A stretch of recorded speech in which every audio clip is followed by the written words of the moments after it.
When investing, understanding your risk profile and risk appetite is key to ensuring you're not left with any nasty surprises. In this video, I help you understand exactly what risks you should be looking at and have a nice slide deck to make sure that it's easy to understand. Enjoy. Today we're looking at risk and understanding how it applies to individuals and their investments.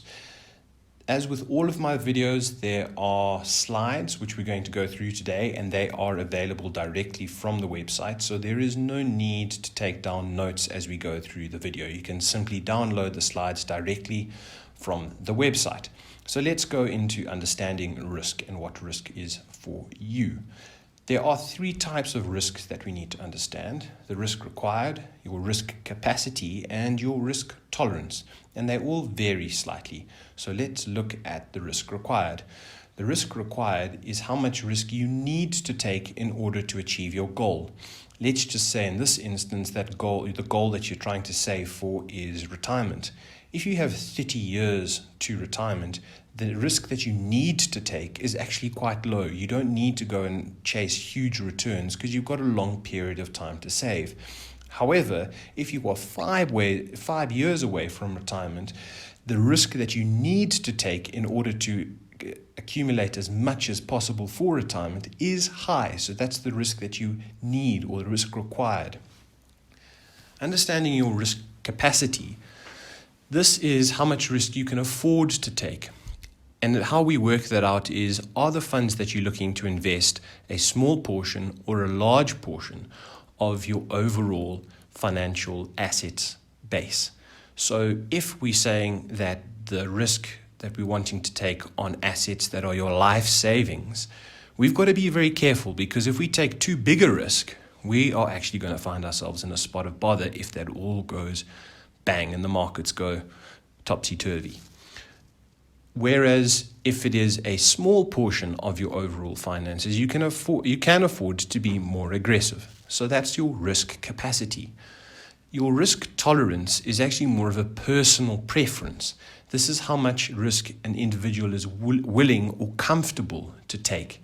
This is more of a personal preference, as I said, and some people by nature are very cautious, others are more aggressive, whilst some people hover somewhere in the middle. We call them balanced investors.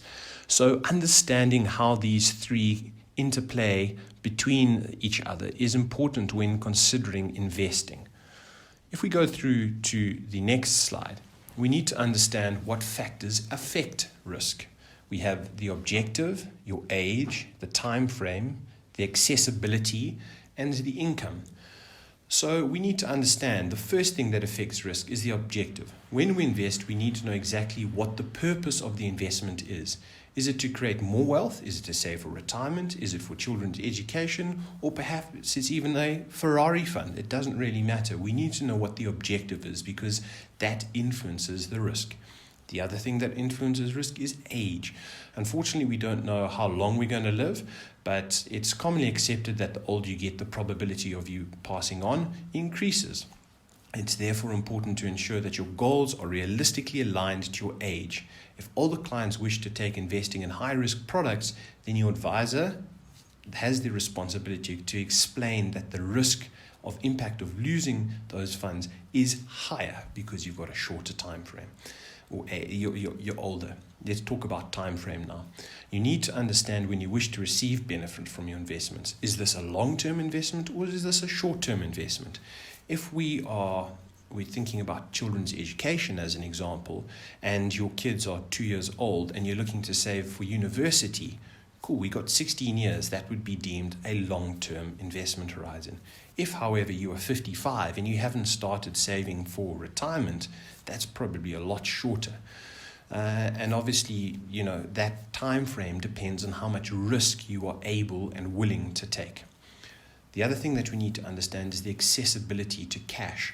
We need to understand, before making any investment decisions, have you got enough excess cash in case something goes wrong? In the case of an emergency, lots of people need access to liquid cash. So if we're going to make an investment, we need to know that if something does go wrong, the investment itself is either liquid, or you have reserves available to take care of the emergency if something arises. Income, we need to understand, is the investment designed to provide you with an income, or is it, and is the income likely to change in the future? Additionally, you need to tell the advisor, should you foresee your future requirements changing? With this information, you cannot plan effectively. It's all about planning. So if we move through to the next slide, what do the 3 risk metrics mean? When you speak to your financial advisor, you need to understand that he has a very tricky job, as he needs to balance the 3 types of risk in order to achieve your financial goals. In some instances, you'll have people who will take on a lot of risk. If they have to achieve their goal, that's the risk required.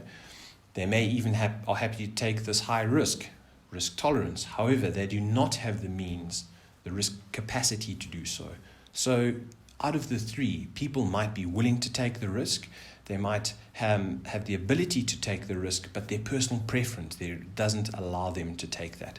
And so we've got to balance all of these the 3 metrics in order to make sure that we have the right balance of risk. It's important to understand the relationship between risk and return. Most people want very high returns, but aren't prepared to take any risk. Most of the time, there is a direct correlation between risk and return. The higher risk we take, the higher the return we get, and conversely, the lower the risk we take, the lower the return. It's fairly straightforward. Your financial advisor is, however, constantly looking for investments where this relationship is skewed in the favor of high returns with lower risk. So basically what we're saying is that for every unit of risk we take on, we actually want to get a higher proportion of return. So that graph on the slide there kind of illustrates exactly what we're what I'm trying to say. So if, for argument's sake, we take a risk level weighting of 5. So let's just say on the scale of 1 to 10, we've got that dotted line represents a risk rating of 5. A bad investment would be one that gives you a return of, say, 2 out of 10. However, what we would consider normal is a return of 5. I take a risk of 5 and I get a return of 5.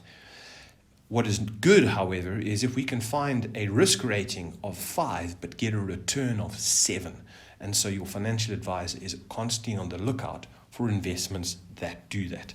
They're not always easy to spot and easy to find, but definitely they are out there if you have the right asset manager and financial advisor.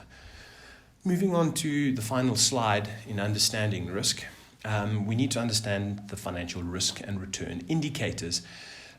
A lot of people get very hung up on jargon, and it's actually quite difficult to understand all of the different terms out there.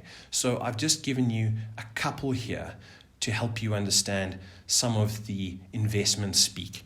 You have something called the Sharpe ratio or the Sharpe ratio, depending on where in the world you're from.